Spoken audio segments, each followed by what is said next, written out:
Videos में काफ़ी late night live आ रहे हैं, क्योंकि जंतर मंतर पे जिस तरीके के प्रोटेस्ट स्टूडेंट्स के नाम पे चल रहे हैं उनके बारे में चर्चा करना और सच को सामने लाना ज़रूरी है। पेरेंट्स ने, मुझे ऐसा लग रहा है कि बड़ा ही ज़्यादा विश्वास उन लोगों पे करने की कोशिश की है जो कहीं पे भी क्लियर नहीं है। बड़ी देर से हमारी पूरी टीम सौरभ दास को फॉलो कर रही थी, उसके ट्वीट्स को फॉलो कर रही थी। फिर जो ये कॉकरोच पार्टी एक जगदम सामने आई, इसको भी फॉलो किया जा रहा था।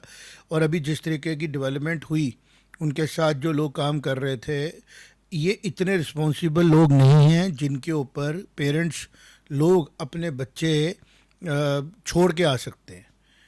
और जिस तरीके की वहाँ पे अब देश के खिलाफ, भारत की सरकार के खिलाफ बातें हो रही हैं, ये ऐसा लग रहा है कि जैसे इलेक्शन आने वाली है और हमने सरकार की गलतियाँ निकालनी है। लेकिन जिन कंधों पे बंदूक रख के ये भारत के जो एनिमीज़ हैं चला रहे हैं, अटैक कर रहे हैं भारत सरकार को, ये इनकी सोच रवीश ठीक नहीं है।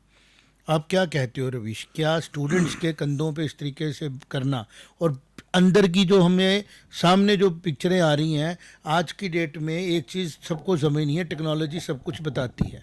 अगर मैं यहाँ कोई बात बोलूँगा, टेक्नोलॉजी वेरीफाई करके उसको बता देगी। हमने जो वेरीफाई किया, अगर इनका मकसद मेडिकल एग्ज़ाम की लीकेज के ऊपर बात करना होता तो मेडिकल एग्ज़ाम कंडक्ट हो चुका है।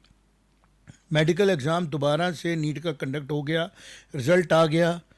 उस रिज़ल्ट आने के बाद अब एडमिशन प्रोसेस भी स्टार्ट हो गया। और रिमार्केबल बात यह है कि with in this shortest span of time exam conduct भी दोबारा हो गया और रिज़ल्ट भी दोबारा आ गया।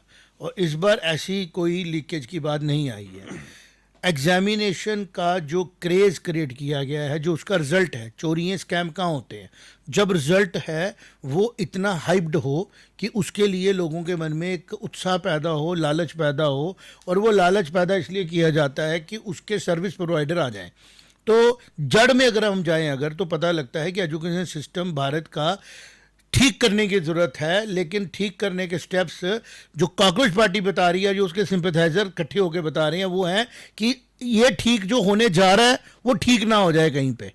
क्योंकि जिस तरीके की एजुकेशनल डेवलपमेंट पिछले 10-12 सालों में देखी जा रही हैं, उसके तरफ पैरामीटर की बात करना ज़रूरी है। वहाँ एक त्रिखा करके लड़का है ना, क्या नाम उसका, जो अभी स्पोक्स पर्सन बना है, क्या नाम है उसका? एक तो है ना सौरभ दास, एक कोई और है, उसकी कास्ट क्या नाम उसका, तिनखा करके कुछ बोलते हैं उसको। वो कह रहा था जी इंडिया के सारे जो है हमारे इंडिकेटर चेक करो। मैं उसको एक बात बोलता हूँ, जिन लोगों को तुम बात कर रहे हो, एक ही बात वो बोल रहे हैं, नौकरियाँ नहीं है। आप उनको नौकरियों के नाम पे क्या दे रहे हो कि हम आपको नौकरी किसको समझेंगे? कोई वहाँ पे खड़ा है, उसको बोला जा रहा है कि मैं अभी जॉब से आया हूँ, कोई कह रहा है मैं प्राइवेट जॉब करके आया हूँ, कोई कह रहा है मैं इस प्राइवेट बिजनेस करता हूँ, लेकिन बच्चों के साथ गलत हुआ। हमें ये आप तक बात पहुँचानी है कि बच्चों के साथ सबसे बड़ा गलत क्या हुआ कि उन बच्चों को भी मोटिवेट किया गया फॉर्म भरने के लिए डॉक्टर बनने का, जो अभी क्लियर ही नहीं है कि हमने डॉक्टर का प्रोफेशन परस्यू करना भी है या नहीं करना है। और एप्लीकेशन नंबर मल्टीप्लाई कर दिया गया, double two triple in last 10 years, क्योंकि बहुत ज़्यादा पैसा इन्वेस्ट किया गया marketing of coaching centres and preparation of your entrance exam. अब यहाँ से पता लगे, एक PW नाम का एक इंस्टीट्यूशन आता है 2021-20 में, और वो IPO बन जाता है और IPO लॉन्च हो जाता है। तो जो इंडस्ट्री $1 बिलियन की इंडस्ट्री बनाई जा रही है, तो उस इंडस्ट्री को और बड़ा बनाने के लिए अल्टीमेटली एप्लीकेंट्स बढ़ाए जा रहे हैं, और एप्लीकेंट्स बढ़ाए जा रहे हैं अगेंस्ट देयर नेचुरल चॉइस। और दूसरी तरफ क्या किया जा रहा है कि जो लोग उस एग्ज़ाम के लिए क्लियर ही नहीं है, उस डिग्री के लिए क्लियर ही नहीं है, वो लोग भी एप्लीकेंट बन के खड़े हो गए। ये वैसा ही है जैसे जिसको भूख नहीं लगी हो और वो अपना क्लेम करे टिफ़िन, और बाद में टिफ़िन उठाए और वो बाहर फेंक दे। अंडरस्टूड? और अगर इस वजह से प्रोडक्शन बढ़ाई जाती है तो इक्वलेंट क्वालिटी अभी बढ़नी चाहिए हमारी। तो ये जो लोगों ने ये जो षड्यंत्र किया भारत के खिलाफ, ये सोची समझी साजिश थी कि इस तरीके की डेवलपमेंट की जाए जहाँ जिसका सलूशन ही नहीं हो कोई भी।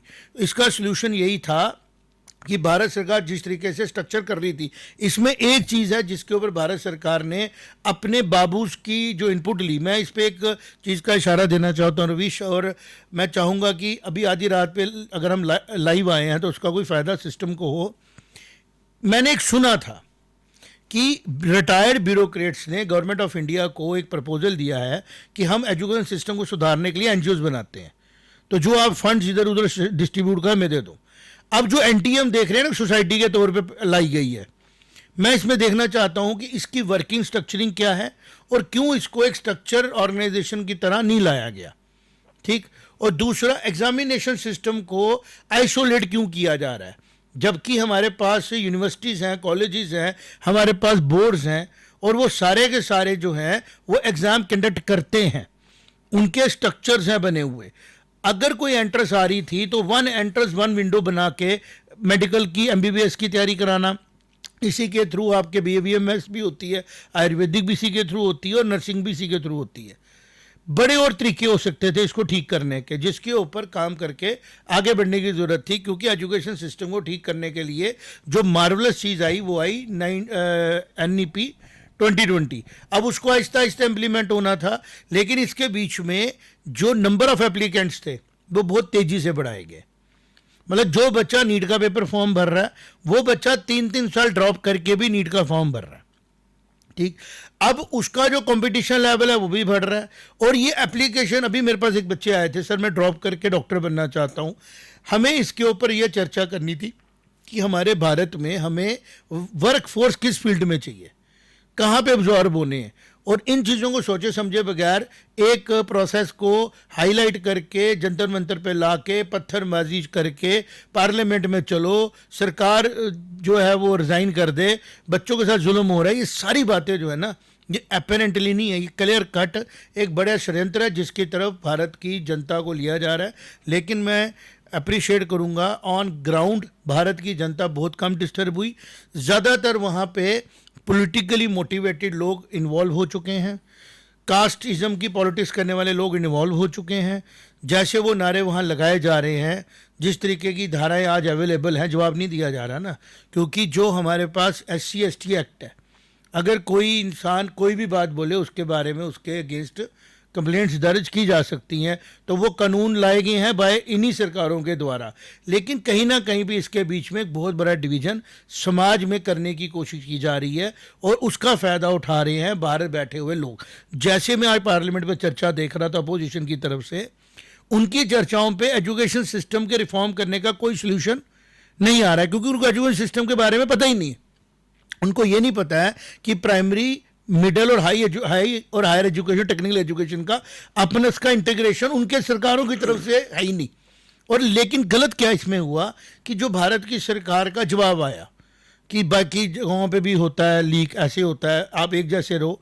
मेरा मकसद था कि भारत सरकार को इस टाइम पे कहना चाहिए था कि सबसे पहले जो सड़कों पे उपद्रव मचा रहे हैं उन लोगों के प्रति आप कानूनी कार्रवाई करने के साथ साथ आप उसके जितने भी हमारे प्रोविजंस हैं, स्टेट वो नेशनल कैपिटल है, जो इंटरनेशनल मीडिया पे उन्होंने एक इम्पैक्ट डाला, जो वीडियोग्राफी की गई, एक सिलेक्टिव वीडियोग्राफी की गई, और फिर वीडियोग्राफ्ड चीज़ों को लेके पहुंचे गए। जैसे पैलेट गन वाली बात हुई, मुझे उसके सोर्स को लेके क्लैरिटी नहीं है।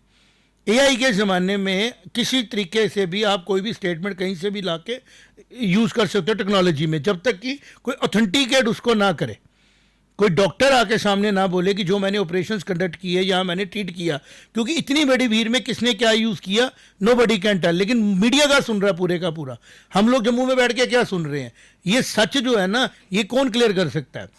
एजेंसीज, कमिश्नर ऑफ दिल्ली या जो भी उसको डील कर रहे हैं, जो फैक्ट्स उनके सामने आए। उसी वजह से क्या हो रहा है कि जो लोग आम है ना वो सोच रहे हैं कि कुछ गलत हो रहा है, हम वहाँ पे क्यों नहीं है। और जो ये एक किस्म का नेपाल में हुआ या बांग्लादेश में हुआ, कुछ लोग ना हमेशा शॉर्टकट एंजॉय करते हैं कि कुछ शॉर्टकट हो और हम लोग किसी तरह किसी लाइमलाइट में आ जाएं। इन सब के बीच में अगर सबसे गलत किसी के साथ हो रहा है वो है स्टूडेंट्स। एडमिशन का टाइम है, हायर एजुकेशन की एडमिशन है, दिल्ली यूनिवर्सिटी में एडमिशन शुरू हुई है, यहाँ से रिजल्ट्स निकले हैं, उन्होंने कॉलेजेस में जाना है, और पूरे सिस्टम के ऊपर इस टाइम प्रेशर आ गया है बच्चों को नहीं, उन लोगों को हैंडल करने का जो क्लियर ही नहीं है। तो आपको क्या लगता है कि भारत की जो सरकार इस टाइम सेंटर में बैठी है वो अपोलोजेटिकली बिहेव करने की बजाय एक्टिव बिहेव करे, वो इस चीज को समझे कि एक षड्यंत्र को हैंडल कर रही है, बजाय इसके कि उनको ये बोलना पड़ रहा है कि हम स्वार्थ तरीके से बात कर रहे हैं। किससे स्वार्थ तरीके से आप बात करने को एडवोकेसी कर रहे हो? एक प्रोवोकेशन को, जो प्रोवोकेशन जो है वो एक एक एक किस्म का जिसको बोलते हैं ना अपीजमेंट कर रही है देश को लॉस देने का। व्हाट डू यू से? जी बिल्कुल, देखिए मुझे लगता है सरकार जो पिछले 3 घंटे के अगर हम बात करें, पिछले 3 घंटे से जो हो रहा है उसमें हमने देखा कि नड्डा साहब आए, उन्होंने प्रेस कॉन्फ्रेंस की और काफ़ी कुछ सरकार की तरफ से पॉइंट रखे। इसके बाद हमने देखा कि जो आईबी चीफ है उन्होंने सारे देश के जितने भी डीजीपीज़ हैं और जितने भी पैरामिलिट्री फोर्सेस के डीजीपीज़ हैं उनके साथ मीटिंग की और उनको बोला कि हाईएस्ट अलर्ट अपना आप मेंटेन कीजिए।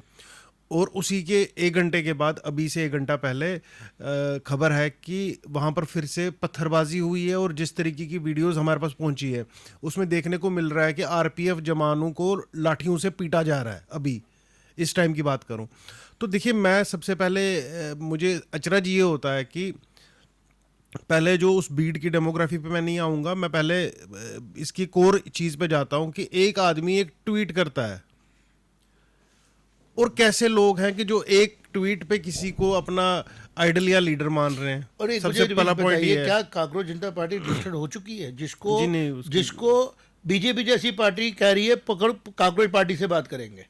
नहीं देखिए, अब क्या हो गया, एक पार्टी जो रजिस्टर्ड नहीं है उसको हम पॉलिटिकल पार्टी कैसे कह सकते हैं? एसोसिएशन ऑफ पीपल है, तो हिंदुस्तान में काफ़ी एसोसिएशन लिबरल है, उसको लेके ये एक हक दिया गया है। लेकिन अगर कहीं पे राइट है उसकी कोई चेकलिस्ट भी है। देखिए अब ये जो माहौल है ये इस तरफ बढ़ रहा है कि अभी 1 घंटा पहले जो वारदात हुई उसमें 2 एसीपी जख्मी हुए हैं, 2 असिस्टेंट कमिश्नर ऑफ पुलिस जख्मी हुए हैं, और उसके अलावा ये नहीं है पांच ये भारत को एक अनसर्टेनिटी की तरफ लेके जाने की बहुत बड़ी गहरी साजिश है, जिसका पर्दाफाश करना जल्दी ही ज़रूरी है, क्योंकि भारत बहुत तेज़ी से ग्रो कर रहा था। पिछले कुछ महीनों में भारत ने टेक्नोलॉजिकली बहुत ग्रो किया। स्पेस में जो हमने लॉन्च कर दिया, प्राइवेट स्पेस में हम चले गए, it is a remarkable achievement. Hydrogen के इंजन हमने ट्राई कर दिए, रिमार्केबल अचीवमेंट। पेट्रोल क्राइसिस को हम हैंडल कर गए, ईरान क्राइसिस को हम हैंडल कर गए। सारी क्राइसिस से भारत निकल के आ रहा है, और वो इसलिए निकल के आ रहा है क्योंकि जो सरकार भारत की है वो एक स्टेबल सरकार है, वो अपनी चीज़ों के साथ ज़रा एक्सपेरिमेंट नहीं करती है। और अगर पेपर लीक होता है, 25 लाख बच्चों का एप्लीकेशन जाता है और दोबारा से 20-22 लाख बच्चों का पेपर 25 दिन में करके रिजल्ट निकाला जाता है, इस चीज़ को समझने की ज़रूरत है। अगर अनस्टेबल सरकारों का दौर आ जाता है वापस 91, 92, 93, भूले थोड़ी हम, ये बच्चे तब थे ही नहीं दुनिया में। और जो ये बच्चों के थ्रू जो है ना प्रोवोकेशन करना, ये सबसे निम्न लेवल की जिसको बोलते हैं ना साजिश हम बोलेंगे।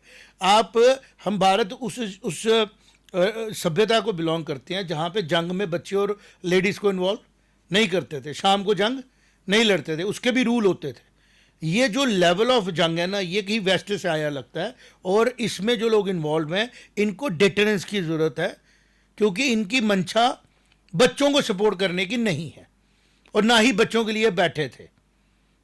एक बच्चा कह रहा है कि मेरी सिलेक्शन नहीं, इसलिए मैं प्रोटेस्ट करूंगा। मैंने कहा इसमें जैसे लोग जो तैयारी करवाते थे, जो तैयारी करने पर बैठते थे, हमने देखा है 20 बच्चे जो हैं वो प्रोवोकेशन में आके तैयारी करने बैठ जाते हैं और बाद में सब्जेक्ट भी छोड़ देते हैं। ज़्यादातर बच्चे 2 लाख कुछ बच्चों ने पेपर ही नहीं दिया, फॉर्म भरा। फिर जिन्होंने पेपर दिया उनके डेटा चेक करना चाहिए। सरकार ने फिर गलत बोला जी 58 बच्चे क्वालिफाई कर गए। 218 नंबर वाले को भी आप क्वालिफाई कह रहे हो। अगर कोई नॉर्मल पेपर होता है 33% की आपको चाहिए ना पास परसेंटेज, यहाँ पे परसेंटाइल पे काम किया जा रहा है। और जो लोग परफॉर्म ही नहीं गई है, जिनको सब्जेक्ट के बारे में इंटरेस्ट ही नहीं है, उन लोगों को हम कह रहे हैं जी हमारे साथ गलत हुआ, वो कह रहे हैं हमारे साथ गलत हुआ। इन सब के बीच में अगर गलत हो रहा है तो भारत के युवा के साथ हो रहा है, जो टैलेंटेड है, हार्ड वर्किंग है, सब्जेक्ट की नॉलेज रखता है, जो अपने करियर को अपने आप के साथ जोड़ के जुनून के साथ चलता है। और उसके पैरेलल खड़ा किसको किया जा रहा है? जो आदमी खुद क्लियर ही नहीं है, जो किसी के भी बहकावे में आके कुछ भी कर सकता है। तो जो इंसान इमोशनली डोप हो सकता है, जो इंसान रॉन्ग इन्फॉर्मेशन में डोप हो सकता है, अगर सरकार उसको हैंडल कर रही है तो तरीके से हैंडल करने के साथ साथ अलर्टों को भी तो हैंडल करना है।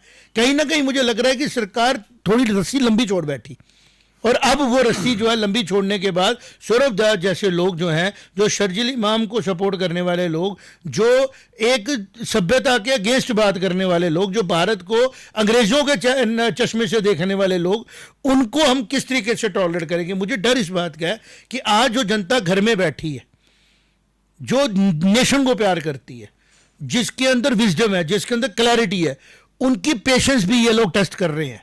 जो ये प्रोवोकेशन कर रहे हैं ना, गंदी बातें कर करके ये टेस्ट कर रहे हैं। मैं रिक्वेस्ट करूंगा पेरेंट्स को कि सब लोग संयम से काम लें, सरकार को अपना काम करने दें, और जो इनका ये उपद्रव है ये बहुत जल्दी सेटल डाउन हो जाएगा। व्हाट डू यू से? जी बिल्कुल, देखिए इसके लिए हमें समझना पड़ेगा कि जो वहाँ पे भीड़ इकट्ठी हुई है उसकी डेमोग्राफिक्स क्या है। वो एक पर्टिकुलर रिलीजन के लोग हैं, वो एक पर्टिकुलर कुछ जातियों के लोग हैं, और कुछ ऐसे धर्मों के भी लोग हैं। सिख लोग भी हमने देखे कि काफ़ी जो निहंग लोग थे वो वहाँ पे आए, या जो वहाँ पे लंगर लगाए सिखों द्वारा। तो मुस्लिम, सिख और कुछ जातियाँ जो है हिंदुओं की, ये इनके 1500, 2000 लोग या 3000 लोग इकट्ठा हो रहे हैं, और ये बोल रहे हैं कि आप हमारे हिसाब से सरकार चलाइए। ये अनार्की का हाईएस्ट जो पीक है, मेरे को वो दिख रहा है कि आपका जो राइट है वो राइट है कि आप पीसफुली प्रोटेस्ट कर सकते हैं। जबकि प्रोटेस्ट किसका बनता है? प्रोटेस्ट पता किसका बनता है?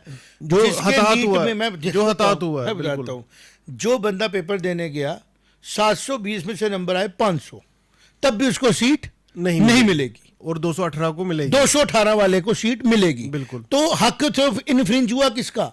जिसने 500 नंबर लिए, जो 90 जिसके खिलाफ, जिसके पिताजी किसी भी सरकारी जॉब में नहीं है, दिहाड़ी लगाते हैं, फिर भी उसने 500 नंबर लिया, सिर्फ उसकी जाति रिजर्वेशन कैटेगरी में नहीं आती है, उसको सीट नहीं मिलेगी। लेकिन उसको पूरा तंत्र दबाएगा क्योंकि तू सीट नहीं ले सकता है, क्योंकि उसकी पॉपुलेशन कम है। हेड काउंट्स है ना यहाँ पे, तो किसकी पॉपुलेशन ज्यादा है? तो इनजस्टिस तो उनके साथ हो रहा है जिनका हेड काउंट कम है। और जस्टिस किसको देने की कोशिश की जा रही है? जो ओवर जस्टिस ले चुके हैं, और वो आज प्रोवोकेशन की बात कर रहे हैं। ये भी हम नहीं देंगे, हम इसके भी बियॉन्ड जाएंगे। हम सिस्टम को नहीं चलने देंगे। हम चाहते हैं कि हमारी सरकारें पाकिस्तान के आगे झुकी हुई होनी चाहिए। हम चाहते हैं कि अमेरिका है तो हम दंडवत प्रणाम करें। जबकि जब अमेरिका भारत के अंदर डेयरी को कह रहा था मुझे डेयरी में एंट्री चाहिए, कौन रजिस्ट कर रहा है उसके साथ? यही सरकारें रजिस्ट कर रही हैं। और पहली बार ऐसा हो रहा है कि Bharat is governed by the civilisational ethos of Bharat.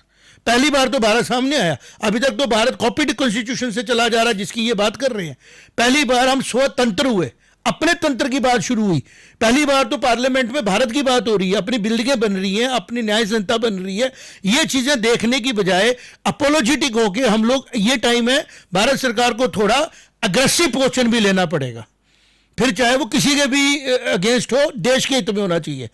We should not think upon कि हम किसी को हर्ट कर रहे हैं, क्योंकि चाइना भी एक सिविलाइजेशन थी, मैं उन पे बोलूंगा। भारत भी एक सिविलाइजेशन है। चाइना में जब इस तरीके के षड्यंत्र वेस्ट के द्वारा किए गए, उसकी सिविलाइजेशनल जवाब मिला था। मैं नहीं चाहता हूं कि भारत में इस तरीके की एग्जाम्पलें बने, लेकिन ये जो भारत के दुश्मन है उसी तरफ लेके जा रहे हैं। मैं फिर बोलूंगा, भारत सोने की चिड़िया नहीं है, भारत बबर शहर है सोने का। उसकी साउल में करेज है और स्ट्रेंथ है। और जब जस्टिस की बारी आती है तो वो नहीं देखता सामने मेरा बेटा है, मेरा भाई है, मेरी माँ है, मेरी बीवी है, मेरे बच्चे हैं।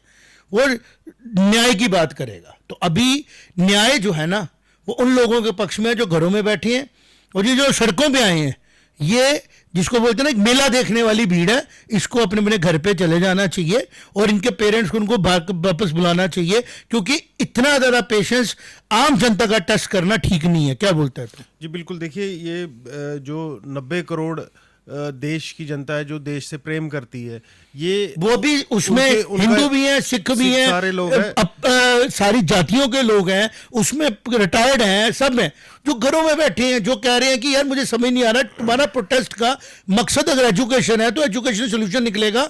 14 लाख स्कूलों को सुधार के कोचिंग सेंटरों को बंद करके, ट्यूशन सेंटरों को बंद करके और स्ट्रक्चर तरीके से क्लैरिटी के साथ बच्चों को साथ गोल देना है।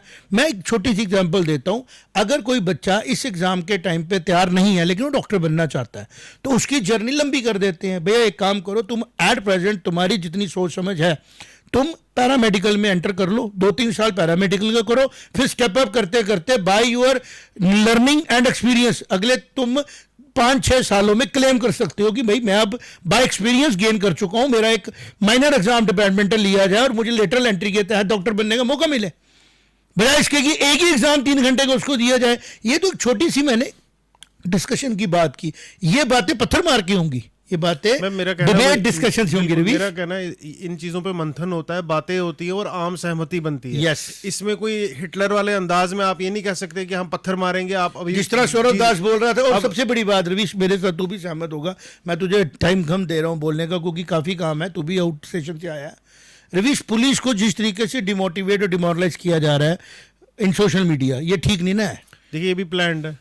हमारी पुलिस जो हमारी रक्षा करती है, हमने देखा उसको डिमोटिवेट डिमोरलाइज किया जा रहा है। बिल्कुल, ये सबसे बड़ा पार्ट है षड्यंत्र का। मैं कहता हूं कि पुलिस ने मैक्सिमम संयम बरता है।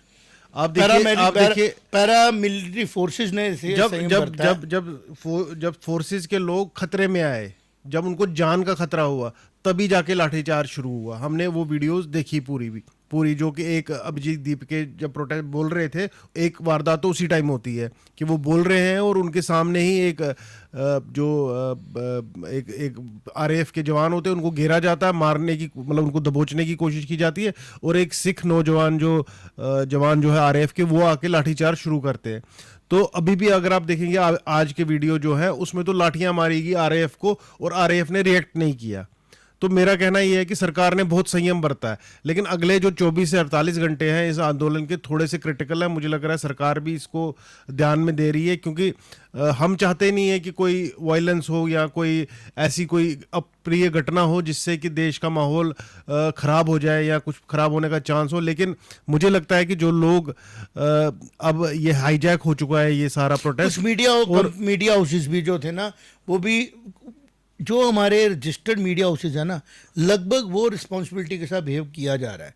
लेकिन कुछ ऐसे चैनल्स मैं देख रहा हूँ जो चुन चुन के उन लोगों को सामने ला रहे हैं जो लोग मुझे लगता है इग्नोरेंस के लेवल पे ना माइनस में है। देखिए फंडिंग का आपको मीडिया का जो चीज है, मीडिया में हर टाइप के जो जितनी शक्तियां अगर मैं कहूंगा भारत में काम करती हैं, क्योंकि जैसे एनडीए मजबूत हुआ था, जैसे एनडीए की सीटें बढ़ी थी, हम लोग समझ रहे थे कि कुछ बड़े कॉन्स्टिट्यूशनल फैसले इस बार मानसून सदर में लिए जाएंगे। बिल्कुल मुझे मुझे लग रहा है उसी को रोकने की ये साजिश की गई, और ऐसे लोग सामने आ गए जो चाहते हैं कि भारत में बांग्लादेशी ही रहे, यहाँ पे हमारा प्रॉपर सिटीज़न का एक SIR जिसको हम बोलते हैं, या जो हमारा डिफरेंट कॉन्स्टिट्यूशन अमेंडमेंट्स की रिक्वायरमेंट है to make India great and greatest forever, उसको रोकने के लिए इस तरीके का इस्तेमाल किया गया कि जब बच्चों को प्रोवोक करेंगे फिर देखो क्या करेंगे ये। बिल्कुल, देखिए पार्लियामेंट चलने नहीं देंगे, जिस तरीके का माहौल है कहीं ना कहीं दुख नहीं होता है यार, opposition is playing in the hands of enemies of country. बिल्कुल, ये तो प्रूव हो रहा है, अब सामने सामने बात आ रही है। और मुझे लगता है कि यही वो पार्टी है जिन्होंने मैक्सिमम टाइम रूल किया अंग्रेजों के जाने के बाद, और अंग्रेजों की तरह किया ना। हालात जो है देश ने पंजाब टेररिज्म देखा, कश्मीर टेररिज्म देखा, नॉर्थ ईस्ट की इंसर्जेंसी देखी, माओवाद इतने झारखंड के अंदर जंगलों में, बिहार जैसा जो हैप्पीएस्ट हमारा था स्टेट जिसका नाम ही बिहार था, खुशियों की जगह, इंडस्ट्रियल की जगह, सारी चीज़ें, और आहिस्ता आहिस्ता सूखते वो क्या बन के रह गया। और आज अगर वो वापस डेवलप होने की कोशिश कर रहा है दोबारा से चीज़ें, अब जम्मू में जितने हालात पॉजिटिव हुए हैं because of the efforts of centre हुए, आज भी यहाँ गोली चल गई कश्मीर में, पिछले साल पहलगाम हो गया, ठीक है, और ऑपरेशन सिंदूर के बाद दुख इस बात का हुआ अपनी ही पार्टियों ने अपने ही देश के खिलाफ बातें की, दुख इस बात का हुआ ना। लेकिन वो थी कि बात पाकिस्तान से हो रही थी। ये तो हालात इस टाइम POJK में जो बने हुए हैं, इस टाइम हमारे भारत के अंदर टाइम था कि हम लोग क्या बोलते क्लेम करते पाकिस्तान के ऊपर, भैया तुम हमारे लोगों को वहां पे इस तरह गोली से नहीं मार सकते हो जिस तरह के खिलाफ पीओजे पे पड़े। इसका मतलब हो रहा है कि जो एजेंसीज वहां एक्टिव हैं उनके सिंपथाइजर भारत में हैं, जो भारत को अंदर से फोर्सफुली डिस्टर्ब करने की कोशिश कर रहे हैं because of issue which is almost solved. सिर्फ ये रह गया जिन बच्चों ने इमोशनली अपने आप को सेक्रीफाइस कर दिया, उन्होंने किस इंप्रेशन में किया। 20 FIR लगनी चाहिए, उनके पेरेंट्स से भी कोचिंग होनी चाहिए, उनसे भी होनी चाहिए, उनके टीचरों से भी पूछा जाना चाहिए under what condition it has happened, सच सामने आ जाएगा। लेकिन उसके पीछे जो लोग अंडर ट्रायल चले गए, जो लोगों पे प्रॉपर क्रिमिनल ऑफेंसेस लग गए, उसके बाद पेपर खत्म होने के बाद पहले प्रधान जी का मांग रहे हैं इस्तीफा। समझ में आता है कि एजुकेशन मंत्री को बोला जा रहा है, लेकिन जो पॉजिटिव चीज़ें इस गवर्नमेंट ने की उसकी अप्रिसिएशन कौन करेगा? सबसे पहले था कि शॉर्टेस्ट स्पैन में पेपर दोबारा ले लेना और लगभग इसी टाइम पर रिजल्ट आता था। सीटें मेडिकल कॉलेज की बढ़ाई गई अक्रॉस इंडिया, जम्मू की भी 50-50 बढ़ी, ऐसे बढ़ जाएंगी। कौन डिसीजन ले रहा है ये? इतना काम करना पड़ता है। मैं वही कह रहा हूँ ना, इतना बड़ा मेहनत इंफ्रास्ट्रक्चर क्रिएट कर रहा है, इतनी बड़ी बड़ी चीज़ें हो रही हैं, जिसमें अभी CUT की जहाँ तक बात की जाती है, हायर एजुकेशन को इंटीग्रेट किया जा रहा है। जम्मू यूनिवर्सिटी में हमारे नए कोर्सेज, जम्मू कश्मीर की अगर बात करें, कश्मीर में NLUI जिसका प्रोटेस्ट हो रहा है कि जम्मू कश्मीर भी आना चाहिए, उसका सेशन स्टार्ट होने का टाइम आया था। बीच में ये लोग कुछ आ गए जो डिबेट डिस्कशन का कोई ना सिर है ना पैर है। कुछ चंद एक लोग हैं जिनका पॉलिटिकल मोटिव है, जो बोलने लिखने में से ठीक है। ज़्यादातर लोग हैं जिनको क्लैरिटी नहीं है, जो किसी भी वजह से कोई लॉजिक लगा रहा है, कोई बेसलेस बातें कर रहा है। इस टाइम है कि जो लोग अपने घरों में बैठे हैं, ट्वीट करते हैं, फेसबुक चलाते हैं, उनको रिक्वेस्ट करनी है कि आप अवेयरनेस फैलाओ कि जो ये प्रोटेस्ट है ना, बेसिकली अब ये प्रोटेस्ट जो है डायरेक्शन लेस है, ये एक मॉब की शक्ल ले रहा है, और उस मॉब में आप होपलेसनेस ही देखो towards the some good. There is no hope कि इसमें कुछ गुड निकले। और ये होप जरूर है कि ये उस जिसको ना बैड ब्रेथ इसको हम बोलते हैं ना, बुरी हवाओं में अपने लिए कुछ ये स्पेस ढूंढ रहे हैं। आज से कुछ महीने पहले सौरभ दैया दास को कोई नहीं जानता था। इस कॉकरोच पार्टी का जो ये सो कॉल्ड कॉकरोच आ गया, जिसको अपने क्या बोलते हैं, अपने आप को कॉकरोच बोलता है ना, ये भी दीप के, ये इसको कोई नहीं जानता था। बेसिकली कॉकरोच भी एक ऐसा सर्वाइवल इंस्टिंक्ट वाला बोलते हैं, लेकिन उसकी मेंटेलिटी क्या होती है, अंधेरे में आता है गुम हो जाता है, अंधेरे में आता गुम हो जाता है। अभी इनकी भी रियलिटी वापस आना बाकी है कि इनकी एक्चुअल बिहेवियर क्या था, क्योंकि ये सेटल डाउन कुछ नहीं होने दे रहे। एक स्पोक्स पर्सन को तो इन्होंने दहिया जो थे उनको बर्गर खाने के ऊपर निकाल दिया। दूसरा, I have no sympathies right now with mister Sonam Wangchuk, जितने मर्जी उनके फॉलोअर होंगे, जब भी सच सामने आएगा ना इस पूरे नेक्सस का, दुख उस बात का होगा अगर ये जाते जाते हमें कोई नुकसान दे गया, और बाद में सच आने से क्या ही पता लगेगा। तो इसलिए आधी रात को बैठ के मैंने तेरे को बोला, बैठते हैं और जनता से और पेरेंट्स से रिक्वेस्ट करते हैं कि प्लीज़ मेहरबानी करके अपने बच्चों को वापस बुलाइए, ताकि सरकार और सरकार की एजेंसी अपना काम ठीक से करे। और मैं चाहता हूँ तुमने जो ऑब्जर्व किया वो भी बताओ। जी बिल्कुल, देखिए अब जो सिचुएशन है, सिचुएशन थोड़ी सी क्रिटिकल हो रही है, और मुझे लगता है कि सरकार भी अब ज़्यादा समय लेगी नहीं और उस इलाके को क्लियर करने की कोशिश करेगी आज रात या कल दोपहर तक। और जब बिल्कुल ही आपने सही बोला कि जो लोग वहाँ पे आ रहे हैं उनके पेरेंट्स को ध्यान देना चाहिए कि आप इशू उठा सकते हैं। देखिए, आप एज ए सिटीज़न आपकी ताकत है कि आप अपना जो डिसेंट है वो बता सकते हैं, दिखा सकते हैं उसको, लेकिन आप मजबूर नहीं कर सकते किसी को रिज़ाइन करने पे या बर्खास्त करने पे किसी मंत्री का। इसका हक जो है वो प्राइम मिनिस्टर के पास है। तो वो आपकी बात पहुंच चुकी है उन तक, उन्होंने भी समझाया, और जिस तरीके से JP नड्डा साहब आ जाए और सामने आके उन्होंने बात की, और मिलने भी जा रहे हैं, MP थे जो, वो भी आए थे। बिल्कुल, वो लोग आ रहे हैं, समझ है। और मुझे लगता है नड्डा साहब की बात से मैं पर्सनली इत्तेफाक रखता हूं कि देखिए, पेपर लीक कोई आज की बात नहीं है, कंटिन्यूसली हमने सुना है, ये क्राइम है, हमने देखा ही है। इसके ऊपर जो कानून है उसको सख्त कर सकती है। मैंने बोला ना, 12 में पेपर लीक हुआ, मैच फिक्स हुआ जम्मू कश्मीर में, पीर को सजा मिली, 16 साल की इम्प्रिजनमेंट हुई है उसको। जब डिमांड सप्लाई में इतना बड़ा गैप होगा कि 22 लाख लोग अप्लाई करते हैं, एजुकेशन को ठीक करने का तरीका जो है ना, वो यही सरकार है जो करेगी।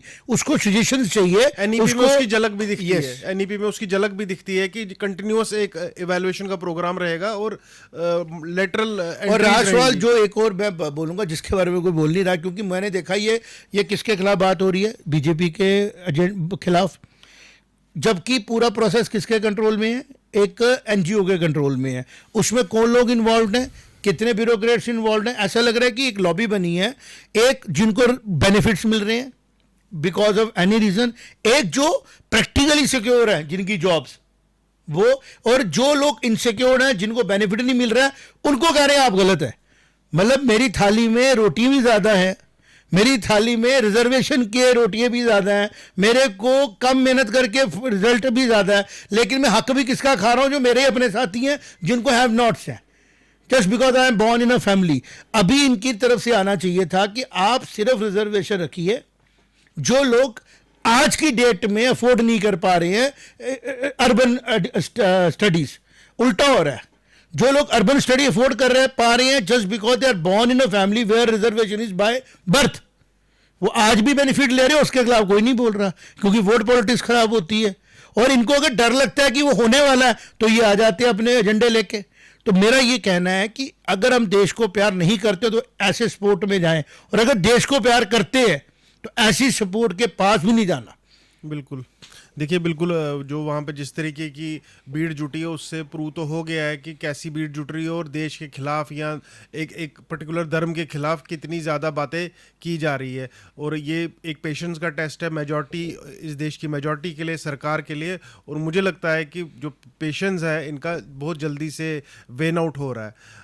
मेरा दर्शकों से भी अनुरोध है कि आपका क्या विचार है इस सारी डिस्कशन के ऊपर, कृपया कमेंट बॉक्स में ज़रूर लिखें। हमसे जुड़ने के लिए धन्यवाद। जय माता दी। जय माता दी।